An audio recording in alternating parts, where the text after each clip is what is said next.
ഇന്ന് ദീപാവലിക്ക് കടാപ്പുറത്തേക്ക് പോകാനുണ്ട് പ്ലാൻ. കടാപ്പുറത്ത് പോകുമ്പോൾ ഒരു പേടിയുണ്ട്, മഴ പെയ്യുമോ എന്നുള്ളൊരു പേടിയുണ്ട് കേട്ടോ. മഴക്കാരൊക്കെ ഉണ്ട്. ചേട്ടൻ പറഞ്ഞ് മഴ പെയ്താൽ പണി കിട്ടുമോ? ഞാൻ പറഞ്ഞു എനിക്കറിയില്ല.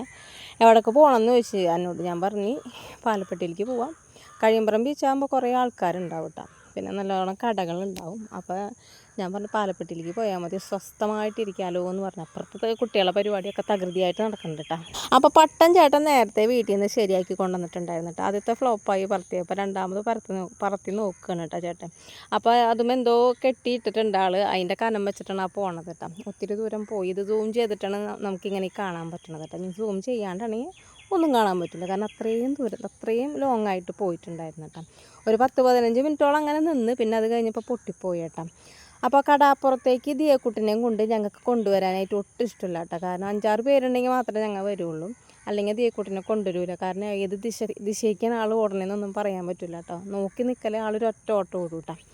അപ്പോൾ ശിവാനി ഫോട്ടോ എടുക്കാൻ പറഞ്ഞ് എൻ്റെ അടുത്ത് വന്നാണ്. വീഡിയോ എടുക്കുന്ന കണ്ടപ്പോൾ ആൾ പോയി കേട്ടോ.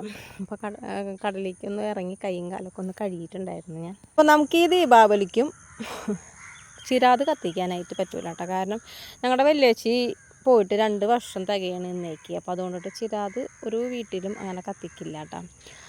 അപ്പോൾ വെറുതെ ഒന്ന് വീട്ടിൽ ചടഞ്ഞുകൂടിയിരിക്കുകയല്ല, അപ്പോൾ വെറുതെ ഒന്ന് കടപ്പുറത്തേക്കൊന്ന് ഇറങ്ങാൻ വേണ്ടിയിട്ട് ഞാൻ ചേട്ടനോട് ചോദിച്ചപ്പോൾ ആൾ പറഞ്ഞ് പോകാമെന്ന് പറഞ്ഞു കേട്ടോ. അപ്പോൾ നല്ല മഴയായി തുടങ്ങിയിട്ടുണ്ട് കേട്ടോ. അപ്പോൾ ഇനി വീട്ടിലേക്ക് പോകുക, അസ്തമയൊന്നും കാണാനായിട്ട് പറ്റില്ല. അപ്പോൾ വേഗം തന്നെ ഓട്ടോറിക്ഷയ്ക്ക് കയറിയിരുന്ന് വീട്ടിലോട്ട് പോന്നു.